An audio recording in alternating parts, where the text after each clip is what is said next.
dari kelompok 2 akan mempresentasikan materi yang berjudul aset komputer. Kami di sini ingin memulai presentasi dan saya sebagai orang yang pertama akan memulai presentasinya. Saya Lazwardi Kesuma, kelas 4 SC3 dari kelompok 2. Aset komputer. Aset adalah setiap data, perangkat, atau komponen lain yang mendukung kegiatan terkait informasi. Sedangkan sistem komputer adalah kumpulan perangkat-perangkat komputer yang saling berhubungan dan berinteraksi satu sama lain untuk melakukan proses pengolahan data, sehingga dapat menghasilkan informasi yang diharapkan oleh penggunanya.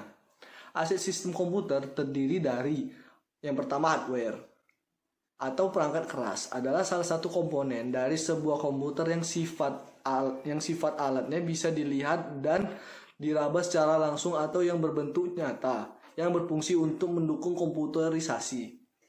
Yang kedua software atau perangkat lunak adalah suatu bagian dari sistem komputer yang tidak memiliki wujud fisik dan tidak terlihat karena merupakan sekumpulan data elektronik yang disimpan dan diatur oleh komputer berupa program yang dapat menjalankan suatu perintah. Yang ketiga data. Data adalah sekumpulan informasi atau juga keterangan dari suatu hal yang diperoleh melalui pengamatan atau juga pencarian dari sumber tertentu.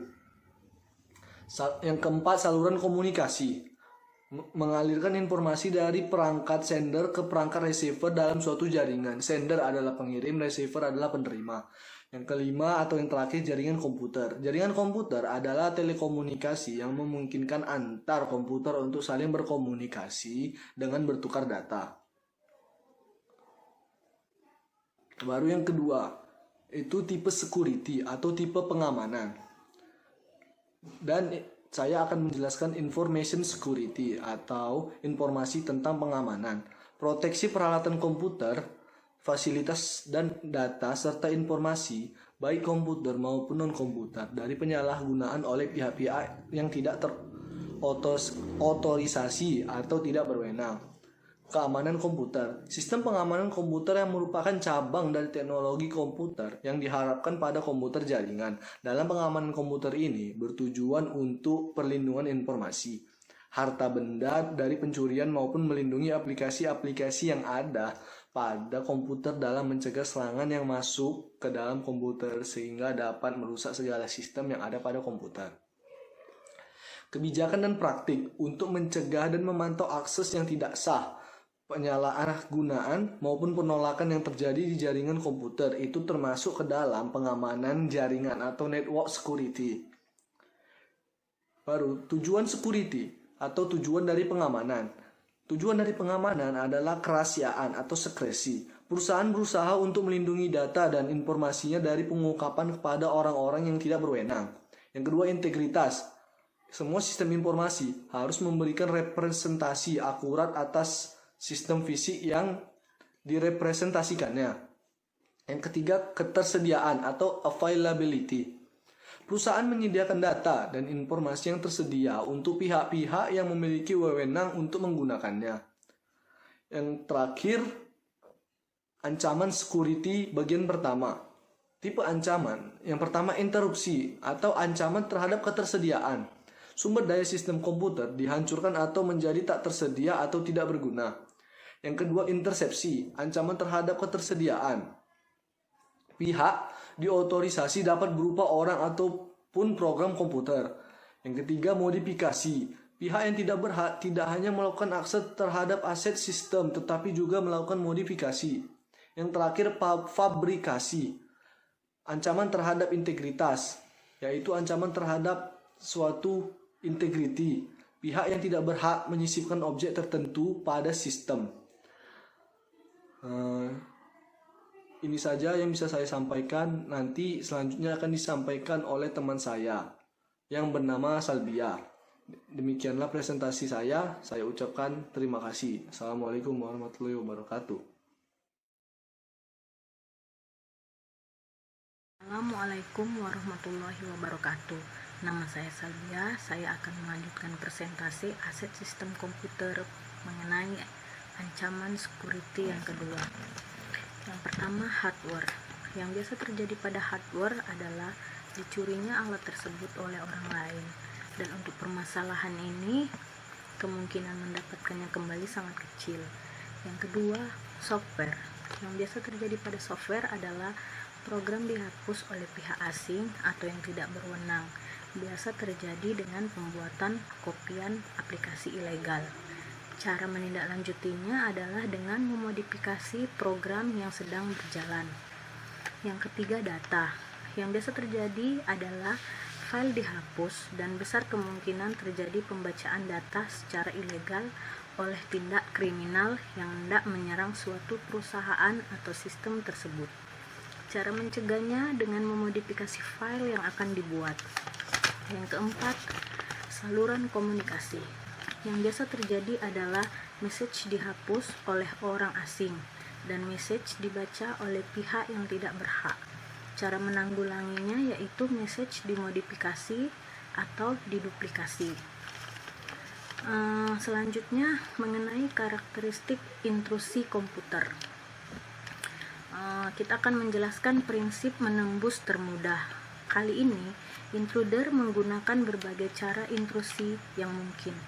Cara yang digunakan bukanlah melalui celah yang mudah ditebak, atau celah di mana telah dibangun pertahanan terhadap intrusi yang sangat ketat. Tapi mungkin saja yang melakukan pihak itu sendiri dan orang yang mengerti betul atau menguasai untuk menjadi kriminal cyber. Selanjutnya, intruder lebih dikenal dengan sebutan hacker. Tujuannya adalah untuk mendapatkan akses ke sebuah sistem atau meningkatkan jangkauan dari hak-hak yang dapat diaksesnya pada suatu sistem. Pertahanan pertama sistem terhadap intruder adalah sistem password. File password dapat diproteksi dengan cara password yang disimpan sudah dienkripsi dan membatasi akses terhadap file password. Selanjutnya, prinsip perancangan. Yang pertama, less privilege. Artinya default adalah no access. Yang kedua, mekanisme yang ekonomis. Artinya mekanisme security harus sekecil dan sederhana mungkin. Yang ketiga, acceptability. Artinya mudah digunakan oleh user.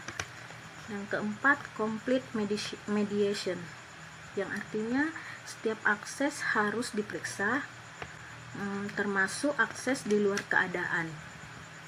Maksudnya di luar keadaan normal atau recovery atau maintenance. Yang terakhir adalah open design, yang artinya mekanisme pengamanan harus terbuka sehingga dapat direview banyak pihak. Sekian presentasi dari saya. Selanjutnya teman saya. Assalamualaikum warahmatullahi wabarakatuh. Assalamualaikum warahmatullahi wabarakatuh. Kembali kepada saya dengan nama Muhammad Rizky Ramadan dari kelas 4 SC 3. Dengan ini saya akan melanjutkan dari presentasi dari teman saya sebelumnya. Untuk bagian saya memasukkan ke dalam beberapa hal, yaitu pertama, metode pertahanan.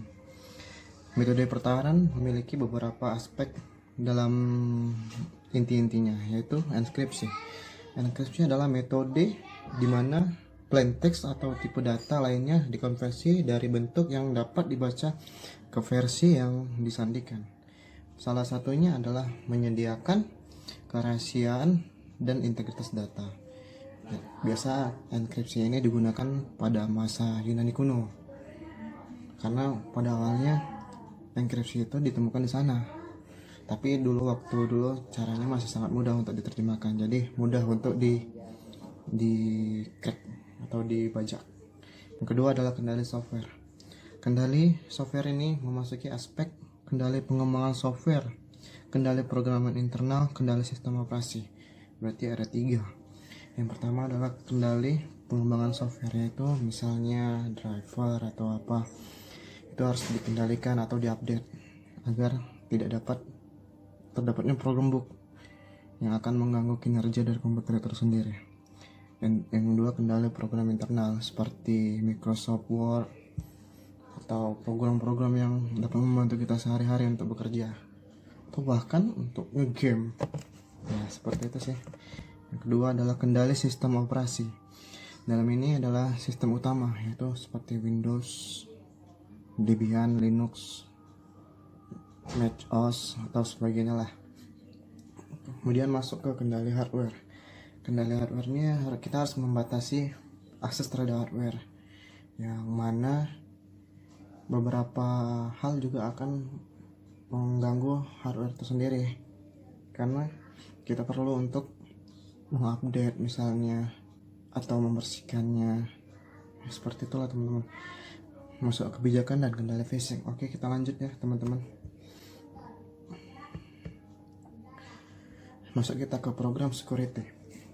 Program security ini mengasumsi kepada program flaw, program yang tidak berlaku sesuai dengan yang diizinkan. Ya, yaitu seperti program bug.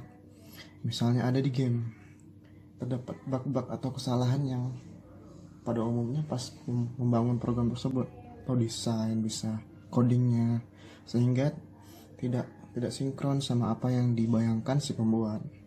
Kemudian masuk kode perusak, bisa berupa program atau potongan program. Nah, ini yang bahaya teman-teman. Jenis kode perusak ialah adalah virus, Trojan horse, logic bomb, trapdoor, worm. Semuanya ini masuk ke dalam kategori virus karena virus ini sangat merugikan terutama komputer. Bisa itu untuk perangkat, software, atau bahkan sistem operasi itu sendiri. Ya, sekian teman-teman. Semoga bermanfaat dan dilanjutkan teman saya selanjutnya.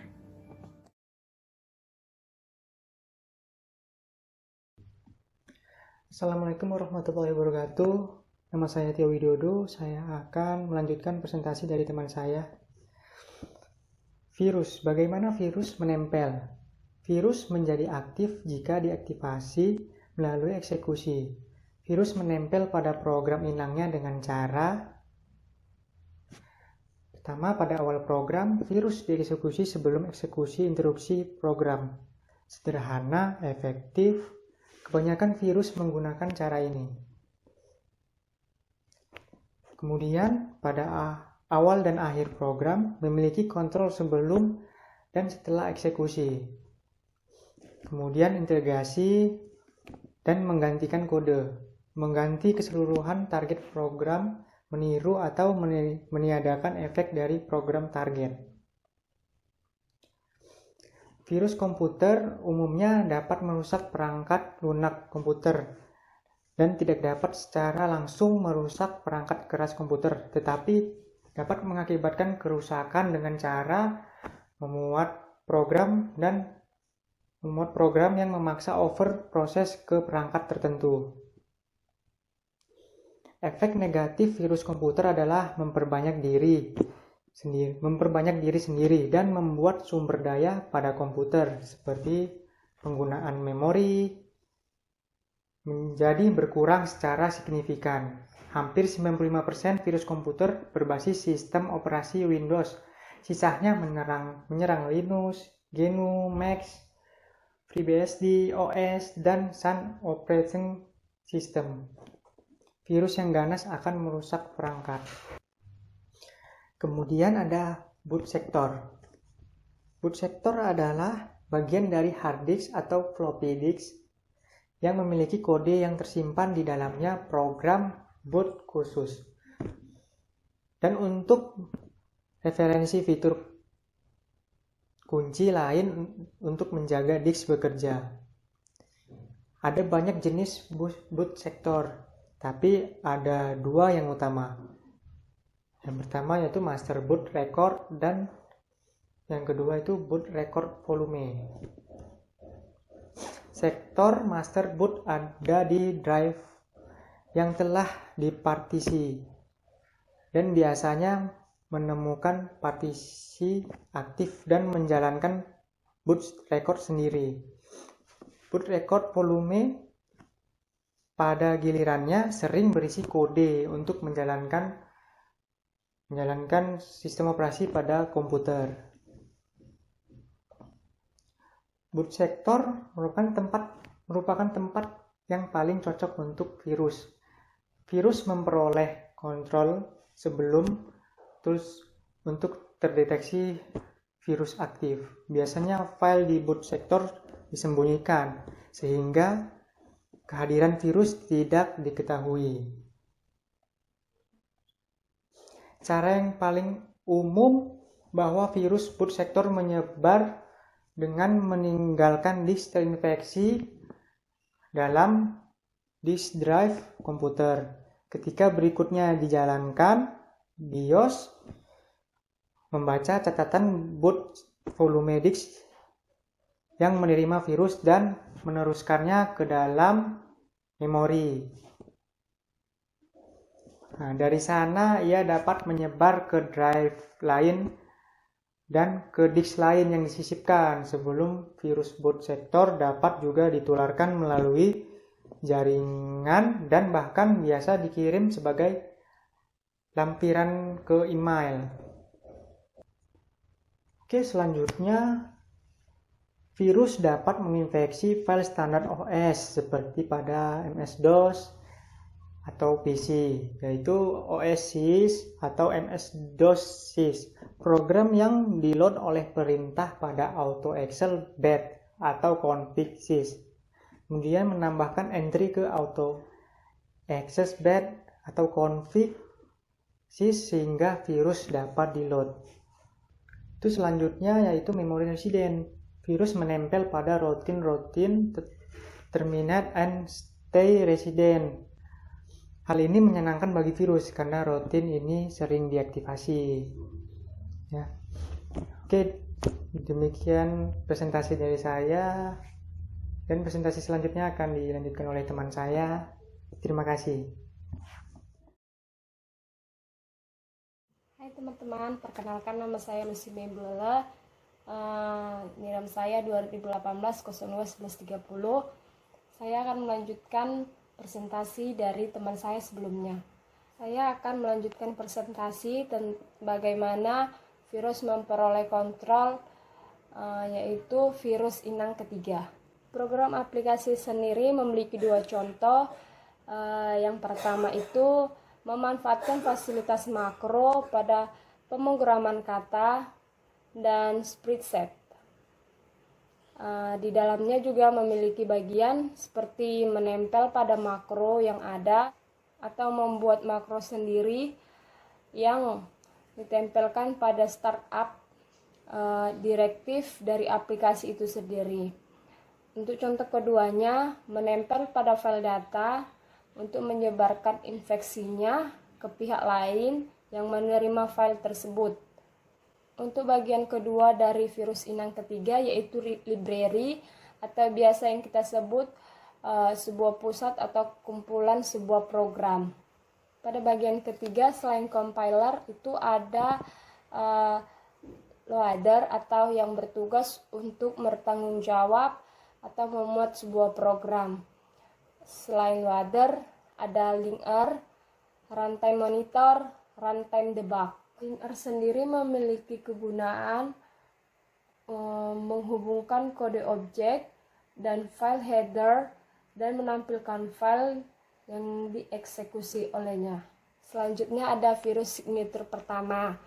Virus signature merupakan karakteristik virus yang dapat digunakan untuk mendeteksi keberadaan virus. Yang kedua itu ada pola penyimpanan. Pola penyimpanan sendiri memiliki dua contoh, antara lain semua bagian yang menempel pada awal program atau menambahkan instruksi jump pada awal program. Itu yang kedua, menempel pada file sehingga ukuran file akan semakin bertambah.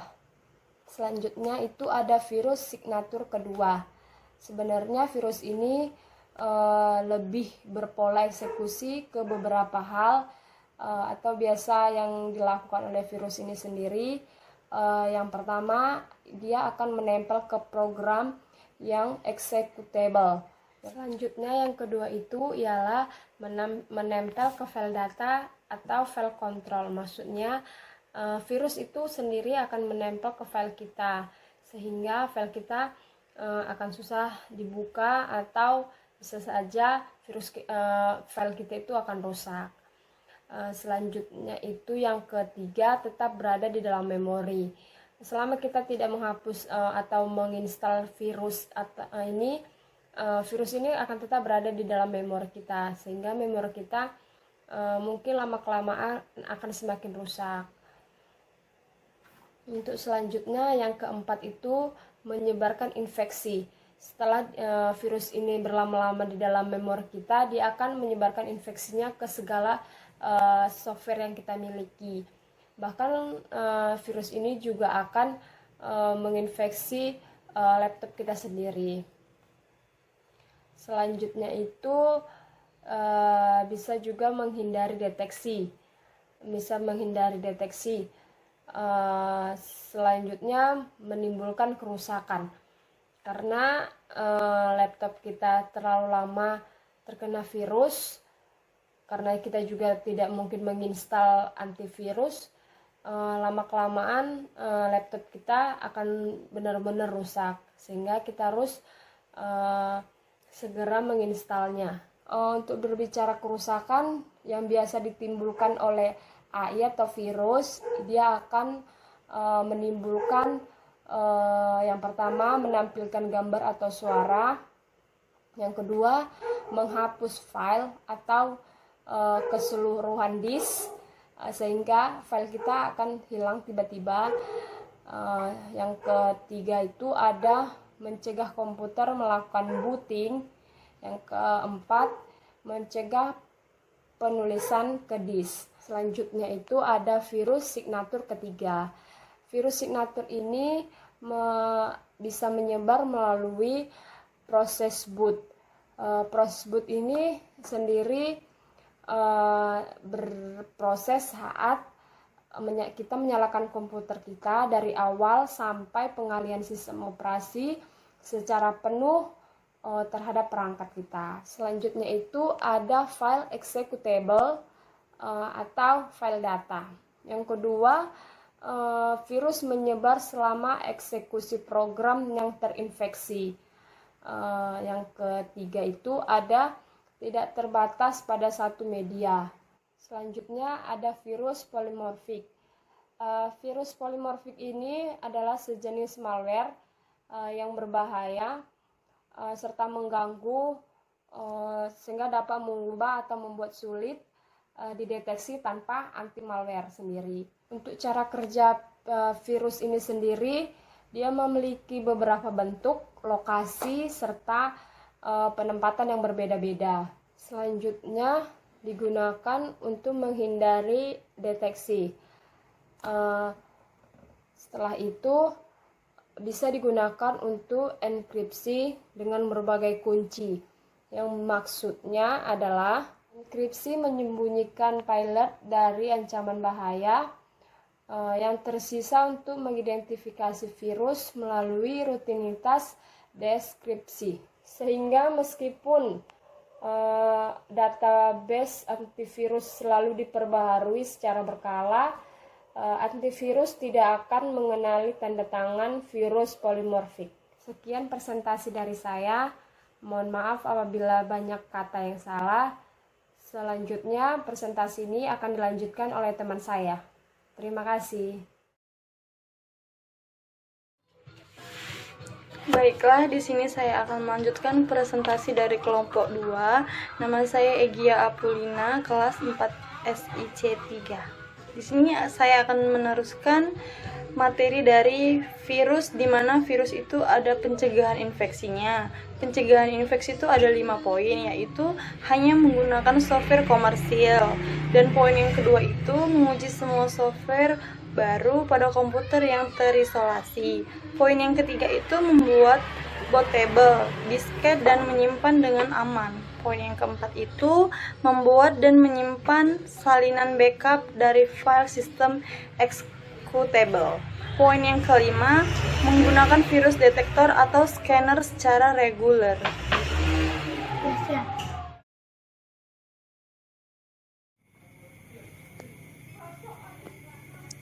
Assalamualaikum warahmatullahi wabarakatuh. Perkenalkan, nama saya Reza Pratama Yuda. Oke, di video kali ini saya akan menjelaskan apa yang dimaksud dengan trapdoor.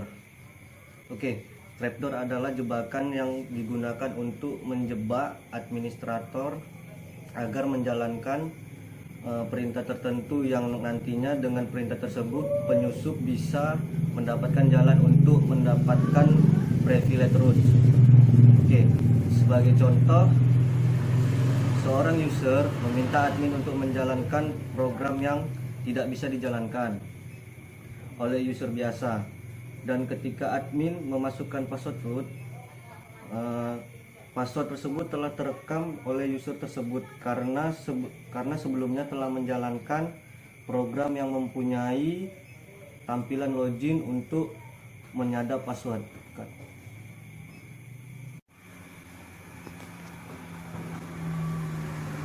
Jenis-jenis trapdoor.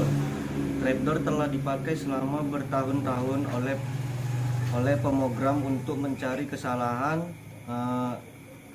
program. Contoh keepus.x, yaitu gangguan, yaitu melakukan penyimpanan atau pencatatan password tanpa diketahui user sedang diserang. Berjalan biasa pada browser Mozilla dan EA untuk melakukan pengkopian password dan username korban. Antivirus yang dapat menangani belum ada. Solusinya yaitu dengan install browser baru seperti Chrome dan Safari. Oke, cara kerja trapdoor. Sistem login trapdoor mungkin mengambil bentuk kombinasi pengguna dan kata sandi keras yang memberikan akses ke sistem. Contoh semacam trap. Trap digunakan sebagai perangkat plot atau versi browser baru untuk menekan kelaparan dan beban kerja di browser. Mode simulasi permainan video dan interaksi langsung dengan kecerdasan buatan. Meskipun jumlah trapdoor dalam sistem yang menggunakan perangkat lunak atau perangkat lunak yang kode sumbernya tidak tersedia untuk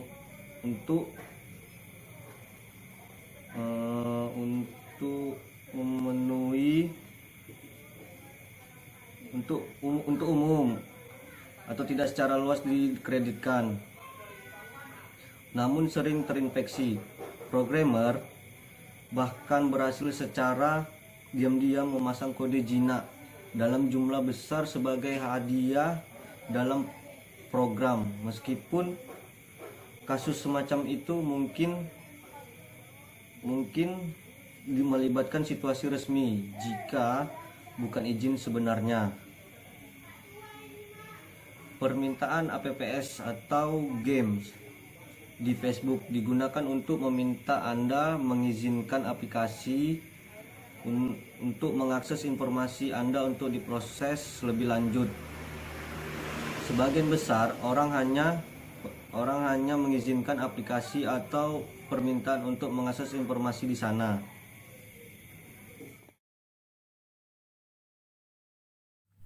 Assalamualaikum warahmatullahi wabarakatuh. Perkenalkan, nama saya Roy Anggara. Saya dari kelas 4 SIC 3. Saya akan menjelaskan sedikit tentang trapdoor atau penyebab.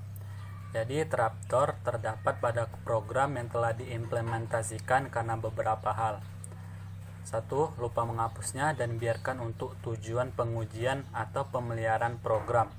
Contoh penyebab ini seperti seorang user meminta admin untuk menjalankan program yang tidak bisa dijalankan oleh user biasa.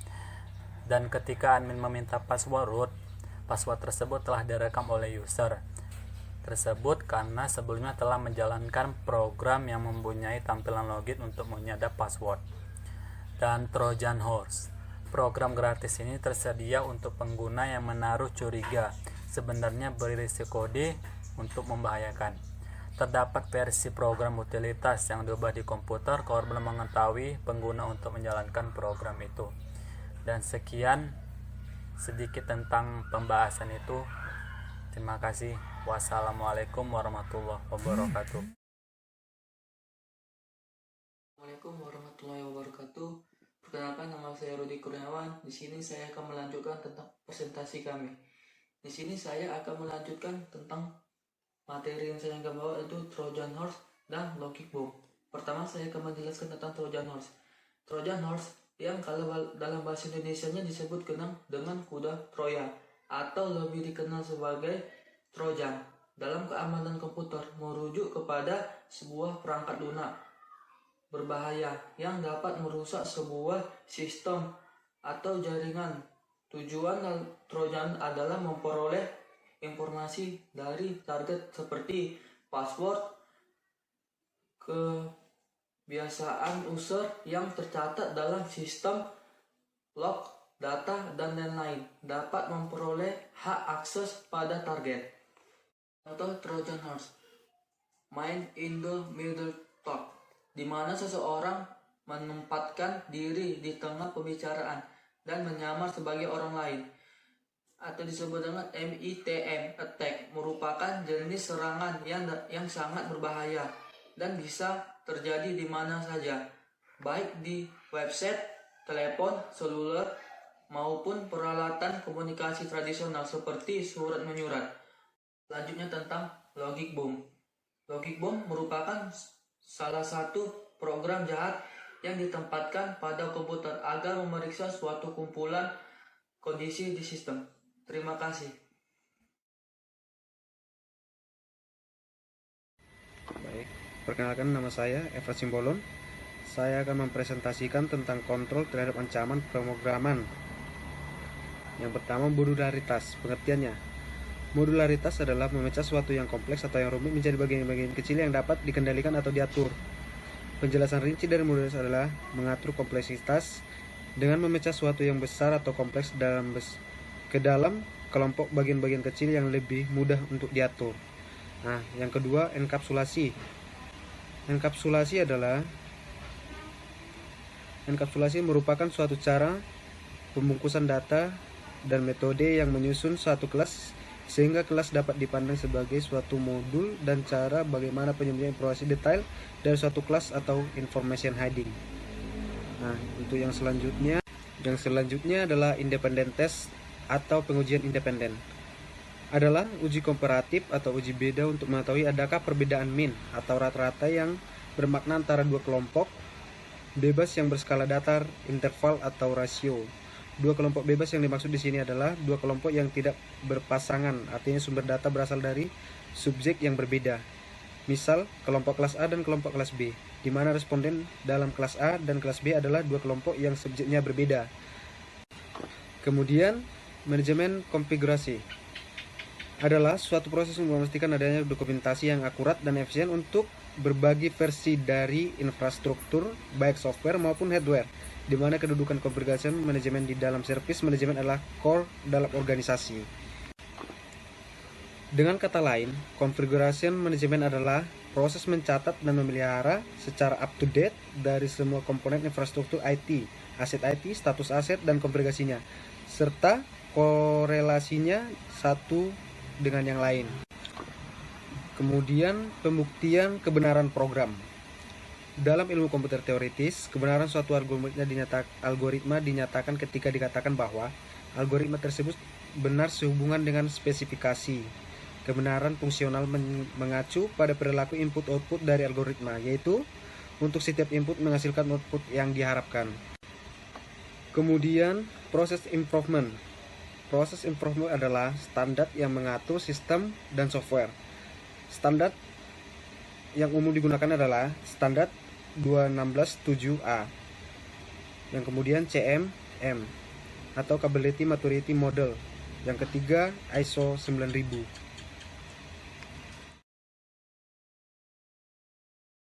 Bagian dari kontrol terhadap ancaman OS. Yang pertama, trust software, kedua mutual suspicion, ketiga confinement, dan keempat access lock. Sedangkan kontrol terhadap ancaman administratif yaitu proses pengembangan sistem, prosedur untuk backup, pemulihan data, dan manajemen pengarsipan data. Kontrol terhadap pengembangan dan pemeliharaan sistem harus melibatkan auditor sistem informasi dari mulai masa pengembangan hingga pemeliharaan sistem dan melakukan pemisahan tugas-tugas dalam pekerjaan dengan tujuan agar tak seorang pun yang dapat menguasai suatu proses yang lengkap. Sebagai contoh, seorang pemogram harus diusahakan tidak mempunyai akses terhadap data produksi atau operasional agar tidak memberikan kesempatan untuk melakukan kecurangan. Demikian video presentasi dari kami, semoga dapat bermanfaat. Dan apabila ada tutur kata kami yang kurang berkenan, mohon dimaklumi. Dan satu pesan dari kelompok kami, stay at home dan tetap semangat. Tuhan Yesus memberkati. Terima kasih.